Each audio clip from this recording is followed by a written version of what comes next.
Hello, welcome back to another week of design elements. That's what we're working on, and principles. We'll get to those eventually.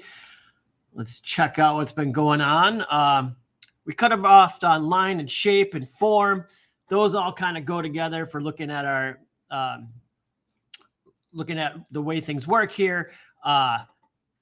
Point leads to line leads to shape leads to form, and then we have to start jazzing those up. So we start to work with color. I throw texture in here. I would probably reverse it, but actually, you know why? Because texture chapter lines up with the book really well. And so I do texture now and then value. Otherwise, I'd do it reverse. But enough said. But today, we're going to talk about texture in design and how it is an element.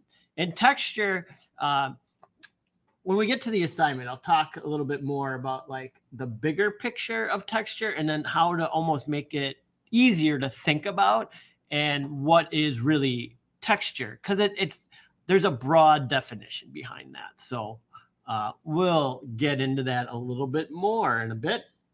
But let's jump in and start talking about texture. All right. Texture is, the surface quality or a tactile feel. But what we're talking about when we do it in design is we're faking it. We're giving the illusion. Everything we do in flat design, flat paper, flat screen design, is we're giving the illusion of stuff. Like it's not really there. People, I'll take that back. In print situations, you can purposely make the paper real slick and smooth like glass, or you can make it textured. So you can actually add a physical texture to a print piece. It can be done, and it is done. I feel like it's done more in the past than it is now, but there are certain high-end products because it costs a lot of money to do, a imprint that is like glossy with matte finish and all this kind of stuff. So to digress on what I said, it can be done. You can make a piece feel rough. You can make a piece feel ultra smooth to the hand. But generally, when we're talking about texture, we're talking about it within a design space, within the visual that we are looking at, and how is that texture created. And a texture is just, it changes the outlook of the way you look at the piece. It adds another layer of intrigue and interest. If everything was just kind of flat and everything was just like flat with white with black text and that was it, we'd be done. That's this page right here. No interest. After a while, if all you saw was this page over and over and over, you'd be like, wow, okay, I've had enough. And then somebody would come in and like add some texture or something like that. And you'd be like, oh, now it's interesting again. So you're bringing in the element of texture to help make the piece more interesting. And number two, tell a story. It's going to help tell your story. That's what the big new thing in graphic design and working with clients is, having your piece tell a story. For the most part, like I think designers get in this mode and we do stuff because it's quote unquote cool. This looks cool. And when we do that, for me and some others that I know that I'm close to, it's basically designed for designers. We do it so above brow that it's so cool that it's like, oh, that's designed for designers. And it's super cool. But the thing now that we want to do is, like I said, telling a story, and you bring in. So when you design, if you can tell a story and make people think a little bit more than just read the words, then they're going to remember your piece. They're going to think about it more, look at it more, and maybe talk to their friends about it, which is what you want to have happen. You want to spread the word. And so by using texture to help tell a story, to make the piece more interesting, to get you to think more, is where it really comes in. So now we can have, I'll zoom in on the text here.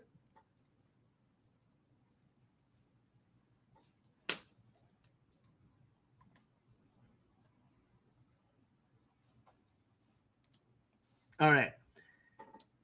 So, I talked about that. Texture is the perceived surface quality, perceived, but we can actually do it. And we do smooth, rough, soft, hard, bumpy, slick. There's a million of them, and you're going to experiment with that later, and it's a tough one. And then, as I said, we have actual texture, which refers to the tangible physical surface. That's where I was saying, like, we can make the paper rough. We can make it super smooth if you desire to do that within your within the piece that's being printed for the client. You talk to them through it and you say, I want this. Or it's implied, which is 95% of the time. We're going to do implied or visual texture. I want it to look like sand on a beach. So we're going to find a picture of sand on the beach, or we're going to try to do it illustrative. We're implying that it has this texture. We're implying that it feels like that. And that's what we do. So we're going to add by adding texture. It's adding interest, something different, enhances the visual interest of a design perfectly. Yeah. It can help create depth within the composition, and something like adding interest and like creating depth. I wouldn't necessarily say that like creating depth, like something looks further away than it doesn't. The kind of the creating depth part is like it makes the piece richer, like almost like more real, more fulfilling when you add a texture, because we deal with textures in everything we do. It's like, one of the five senses is touch, but we can, if you kind of add that in visually, you create a depth. The piece feels different. And then the last one, as with the storytelling that I was talking about earlier, is it evokes emotions. We feel that, the warm sand on a beach, and I start getting that warm, fuzzy feeling, and I smile because it's something I enjoy, and it makes me feel great. And so I have a connection to that piece then. Or cold. You make something look real cold and icy, and like, oh my God, if I touch it, I feel like my hand's gonna stick to it, like it sticks to a piece of ice cube. Like I hate when that happens. It feels really gross to me. But you can get that feeling to people too. So by adding that texture and evoking emotions, they become part of the piece. They get entrenched in that piece, and it deals with that storytelling that we're talking about.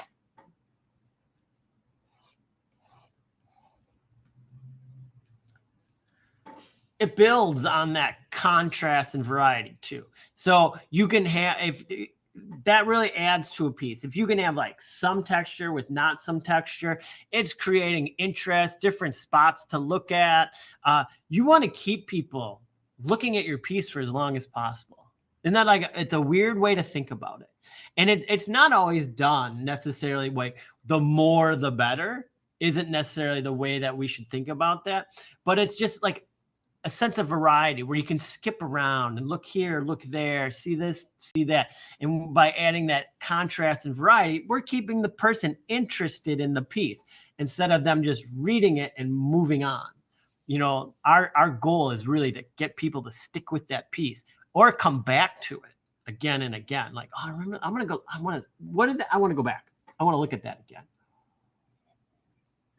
All right. So application, texture is applied in print and digital media to create visual interest. Yeah, that's the whole thing I just been talking about. Tactile and visual interaction, the physical design versus like the visual design. And I've been talking about that as well, because there is that difference. There is that balance. Even to talk about that tactile, when you have, I don't know who does it, but on your phone, you can have, it's called a haptic response on your phone, that when you use that little keyboard, if you type, it like does a super quick little buzz. Bzz, bzz, bzz. That's called a haptic response. They're adding that for you, that if you need the notification, so that's like adding texture. That button does something. It's not like your keyboard. You feel that texture. The button goes down when you push it. But when you do it on a clear screen, it vibrates. And so it gives you a false impression of texture. And that's called a haptic response. So you feel like something happened when I did that. even though you know I touched it, but you need something extra. Very interesting how we work with those things. Balance and harmony. Achieving balance between textures is crucial for harmonious and visual pleasing composition. You want, like everything, this could be said for absolutely everything when it comes to the elements of design. It's all about achieving harmony and balance with the final design, so it looks good and it has a pleasing feel for everybody. All right, let's look at this. All different types of textures coming at you right here. I'm going to zoom in on this one. This one is, and I'll zoom in on it, is texture created from geometric pattern into a textured background. So it's like texture upon texture upon created texture, which is pretty great. And it's a pretty intriguing design. So first off, they do have a paper texture to the design. It's got a little crumply. It's hard to see on the big screen, but you can zoom in on at home. And you can see this paper texture. But then they have this shape, which is then used to create a pattern. The shape is there. It's within this. If you go from tip to tip, let's see, I could draw it in there so you guys can see where it's this shape. Oh, that's really thick. But it's the shape. It's the shape of the diamond. Sorry, my pencil is thick. Let's delete that out. That's not there. But that little shape is used up here. And then this points down. And then they either created the shape from the texture or texture from the shape. You know what I mean? Like a little chicken or egg thing going on. And then they took this texture, cut out the image texture, the line work, and then shifted it up like a 1/4 inch. So everything, like they just took it and then they moved it up. So then it creates another texture within this piece. It is pretty interesting and weird looking, but it's like, what a fascinating idea where they said, I'm going to create a pattern that goes over the entire piece. But as it fades to the top, the pattern's there, but it's not as apparent. And it does seems like it fades out, but it's so homogeneous up here, you don't see it. You really just see it down here. And then they did that shift, which just creates this interest of visuals going on. And then, the smart ones, the super designers in us, then realize like, oh, this shape is dealt with in this pattern texture that they created to build more interest in this piece overall. And that's why we do it, that's why we do what we do here. Keep people looking and going back and forth. Oh, this is interesting. Why is it? Oh, do you know it's shifted up? Like, oh, wow, they did so many things. So it's pretty rad. Another one. I love this one. Little student portfolio piece, we do this once a year. Love what you do. Now, the reason this one is so great is because they did it. Instead of faking it, which is what we do. The first, I would do it. And the first thing, oh, I got this cool idea. We're going to type out love what you do. I got this great. It's called right align. When we do text is all lined up on the right side. It's called right align. And I want all caps and it's going to be real, bold and all caps. Love it.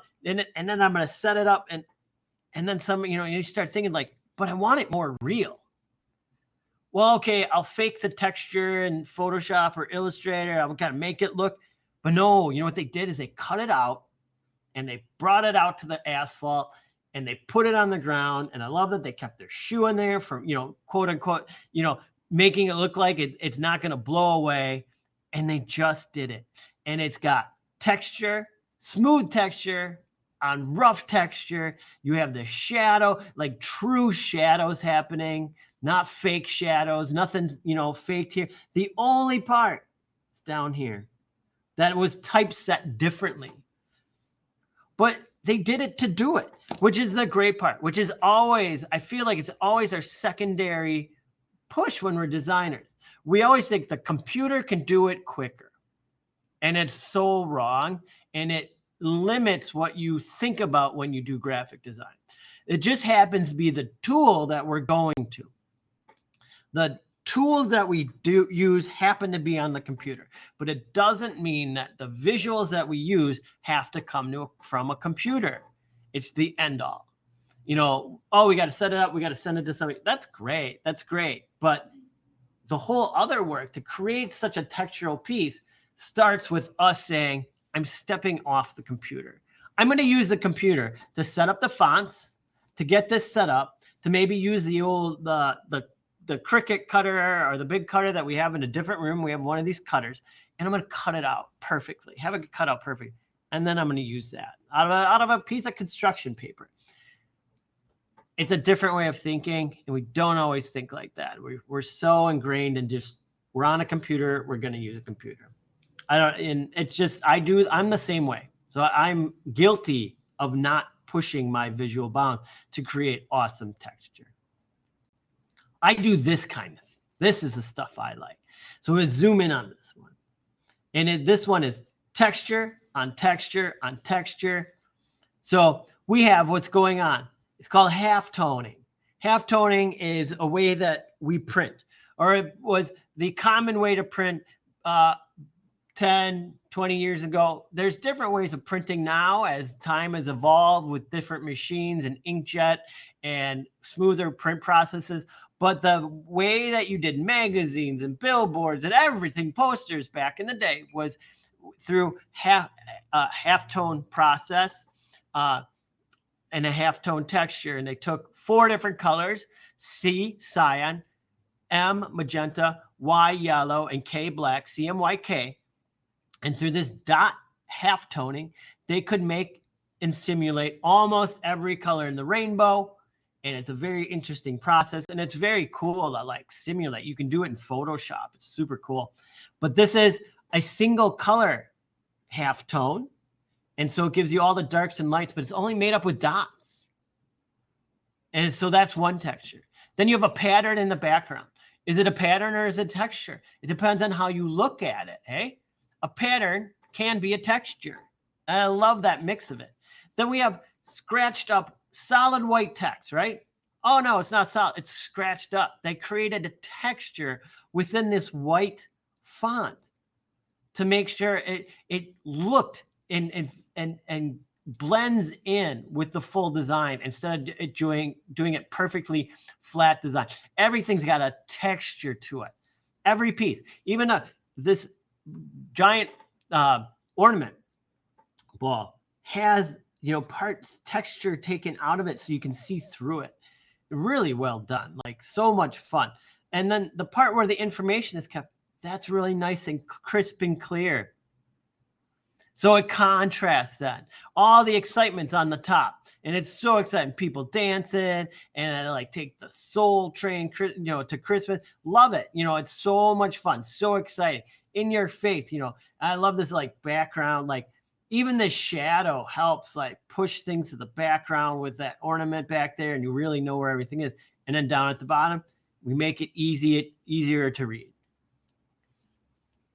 All different types of texture going on here. So much fun. Here we go. Contrast. Super smooth to this, like, I call it like a paper cut bunny.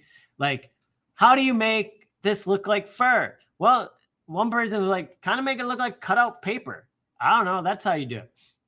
And they made a bunch of pieces, and then they just started copying and pasting together. I can tell you that this was done on the computer because there's repeats. See here in the hand, one.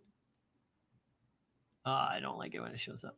There's 1, 2, 3. See that repeat? 1, 2, 3. You look for the little pattern of repeats. This piece is the same here and here and here. So, but they did it, and they just in Photoshop or whatever took a bunch of like jagged things and just started repeating them, and they made that quote unquote look like fur. And it adds like this contrasting with the flat background really does, emphasizes that texture.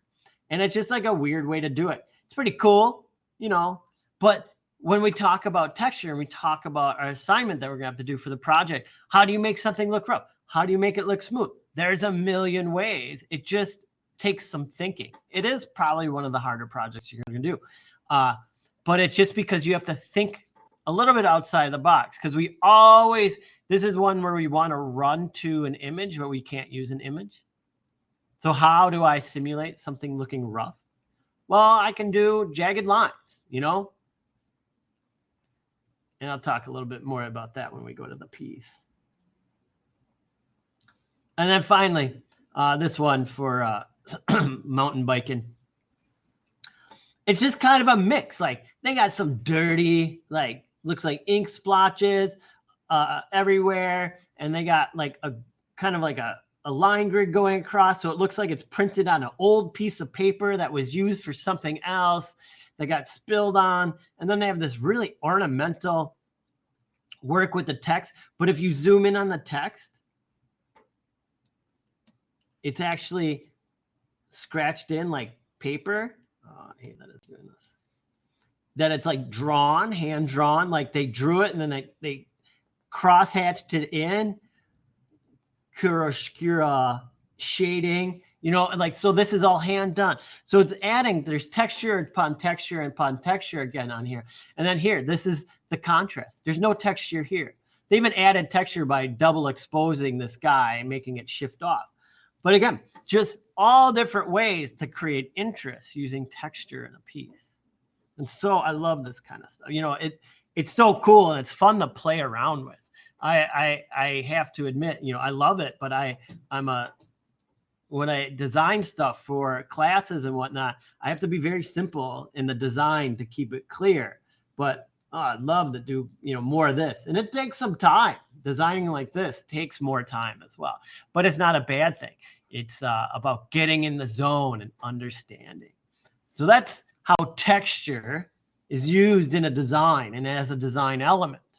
The elements are, again, to go over that each time, these 7 elements are all parts that go together to create a composition. And then the principles, which we'll get to in a week or two, are how they're arranged, how then you meld those together and you take those, say line, and then the principles put them together. So that's how that works. All right, let's jump in to the assignments.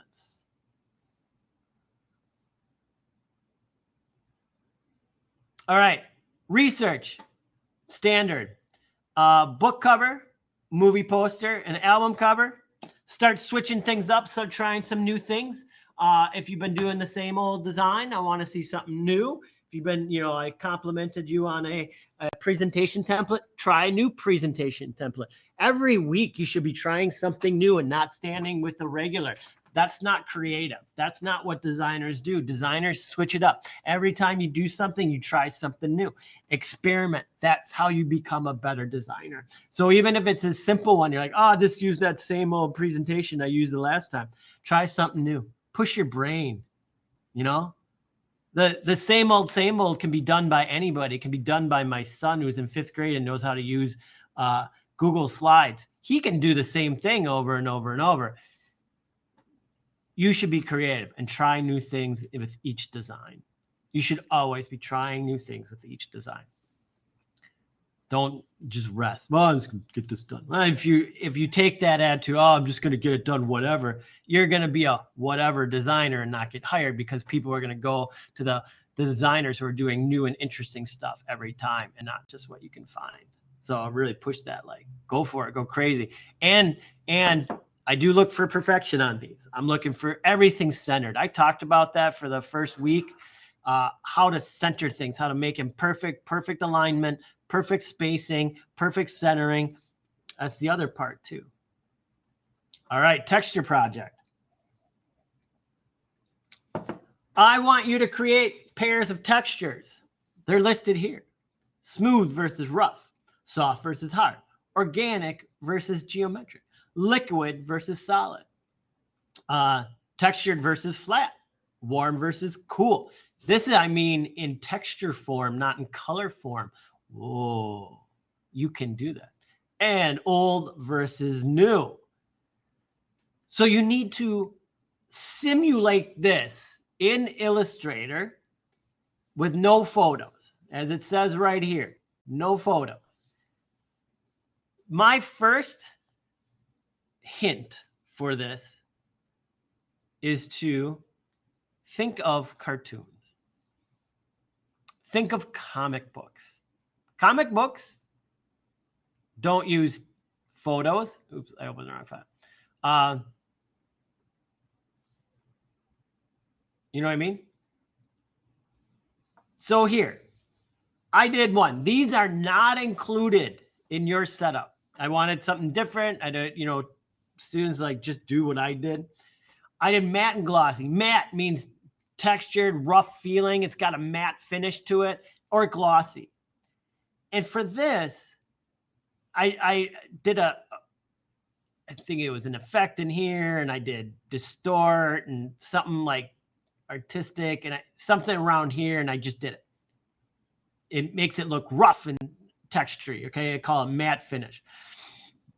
For glossy, I just, using only shapes and color, made something look glossy, and I took my inspiration from a picture on the internet of a cartoon mirror.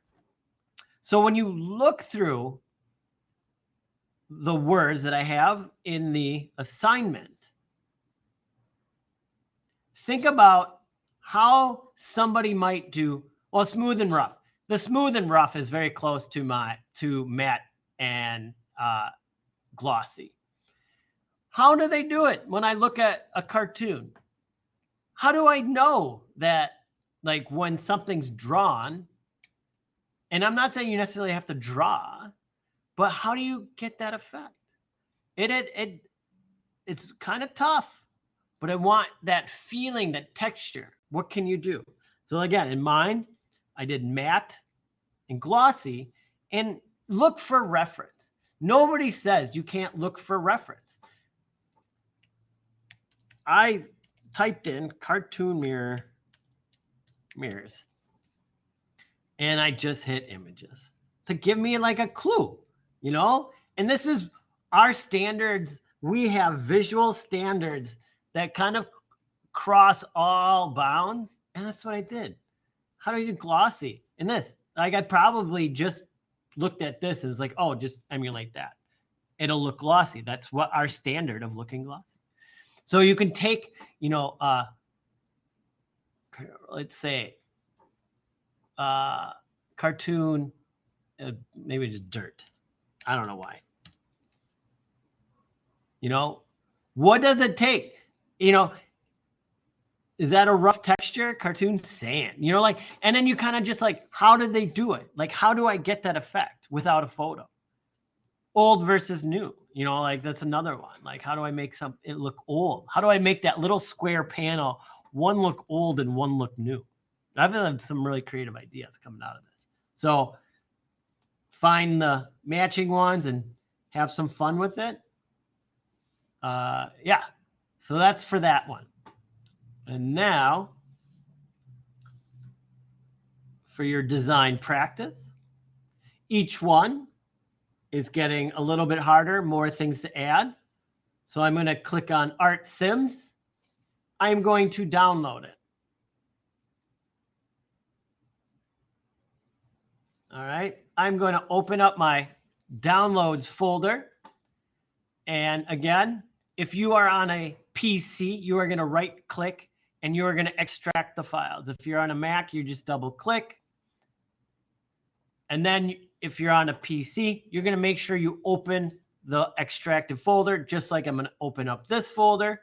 It will open up with an AI. AI stands for Adobe Illustrator. And I'm just going to match stuff up. But looking at this, and I go to my layers, I am missing the photo and the examples. So I'm going to use my layers and lock everything first. That means I can't grab or move stuff by accident, right? It's all locked. But I know the photo refers to the photo of Art Sims, and the examples refer to his examples. So I'm going to go first and drop in the photo onto the photo layer. The photo layer is selected. I'm going to go to File, Place, and I'm going to go to On My Computer because that's where it is. Open up Art Sims, open up the links, and then the AS Photo, Art Sims Photo, Place. There he is, nice and big. Illustrator, again, when I speak of these, Illustrator is different than InDesign. So I'm going to grab from the corner, hold Shift, reduce the size. I'm going to zoom in. I'm going to go to the corner. I'm going to reduce the size. And I'm going to make sure it is perfectly lined up. I'm going to reduce the size even more. He needs to be this big. Oh, he gets covered up. So he'll be covered up by the one image. And I'm going to line up because that T will touch him. All right. Now I'm going to place. Now I'm going to go and I lock that. I'm going to go to examples. I'm going to go to File, Place, and example 1. I'm just going to hold down Shift. I'm going to click on 1 and then 3. Place. And I'm going to go 1, 2, 3. Now, I don't need to see everything. So this is the quick work. I'm going to click and drag all 3. I know underneath this little spinning circle is a scale tool.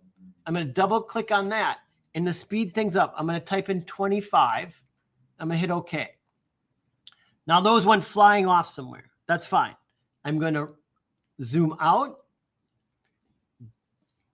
grab them, all 3 at once, and then now make them a bit smaller. I do the 25 thing because it does all 3 at the same time. Now, none of these shall be in any shape, form distorted. So from here on out, I'm going to hold Shift. I have been. So I'm going to make sure I grab it from the corner, hold Shift, get it to line up, done. Move that one down and out of the way. Move this one in. I'm going to line it up, make sure it's all lined up. And this way I don't have to deal with corners. Move it up. And it locks in. It wants to end where it ends. And the final one.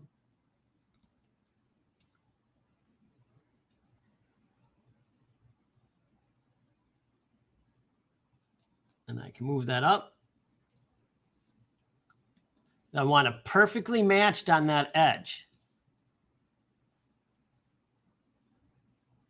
And actually, I think I'm going to pull this one up. There we go. So the corners should match for the grays and the images, all right? That's what I'm going for here. See how good you can do that. Now I can unlock the rest and place it in. Art Sims. And I have a dark gray background, a middle gray, and a light gray. Oh, but if you jump the gun, hey, I can move those away all at once and put in my text first. Oops.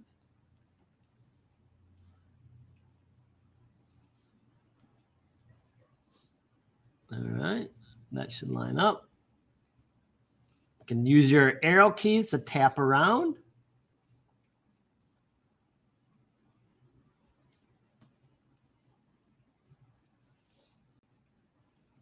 And then we'll put in the gray boxes next. Slide those in. Adjust as needed. If this can come down.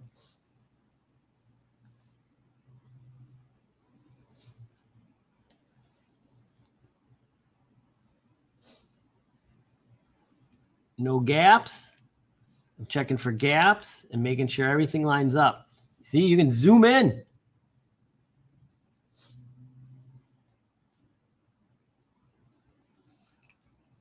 go back to that. There we go.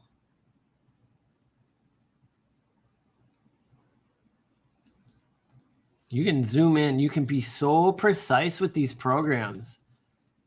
That's part of the fun of it.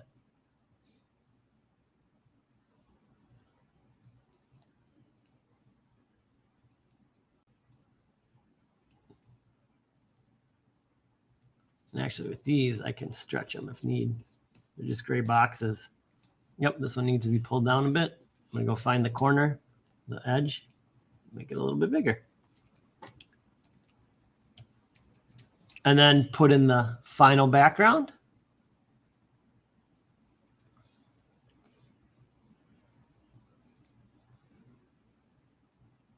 All right, so that's done.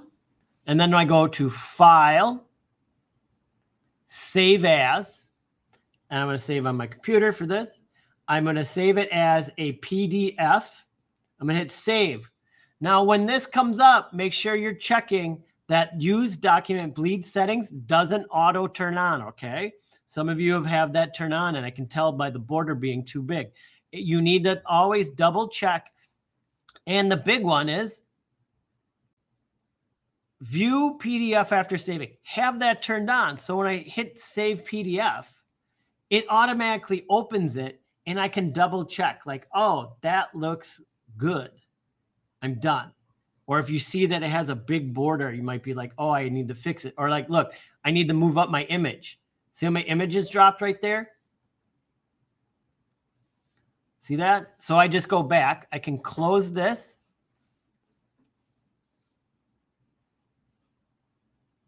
Move it up, get it in its right spot so it's correct, and then just hit File, Save As again. So, and there you go. Any questions, comments, or concerns about texture?